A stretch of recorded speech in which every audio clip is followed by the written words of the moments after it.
তরুণ অর্থনীতিবিদদের platform ফিনটক Bangladesh থেকে স্বাগত জানাচ্ছি। এই যে হঠাৎ করে পেঁয়াজের দাম বাড়লো, পেঁয়াজের অনেক ঝাঁজ, পেঁয়াজের নাগালের বাইরে চলে গেল, 1 কেজির মূল্য 150 টাকা 110 টাকা থেকে 40 টাকা বাড়লো। এটা খুব নিত্য নৈমিত্তিক ঘটনা বাংলাদেশের প্রেক্ষাপটে। এর মূল কারণ দুইটা, একটা হচ্ছে যে সিন্ডিকেট, আর একটা হচ্ছে যে আমাদের পেঁয়াজ সংরক্ষণ করি না। বাংলাদেশ হচ্ছে সেই দেশ যে দেশে পেঁয়াজ বিশ্বের দ্বিতীয় বৃহত্তম পেঁয়াজ উৎপাদনকারী, অথচ এখানে পেঁয়াজের সংকট। আমরা উৎপাদনই করছি 10 লাখের প্লাস, 10 লাখ মেট্রিক টনের প্লাস হচ্ছে যে আমরা উৎপাদন করছি। তাহলে আমাদের তো আরও রপ্তানি করার কথা, কিন্তু আমাদের ঘাটতি। কারণ আমরা প্রত্যেক বছর 20 থেকে 25% হচ্ছে আমরা নষ্ট করে ফেলি।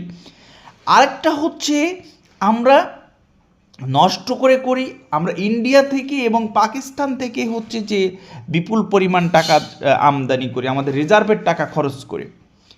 অথচ এক্ষেত্রে আমরা স্বয়ং সম্পূর্ণ হতে পারতাম, শুধুমাত্র 2টি বা 3টি গুদামঘর বা সংরক্ষণগার বা হিমাগার স্থাপন করলেই এই সমস্যা থেকে মুক্তি।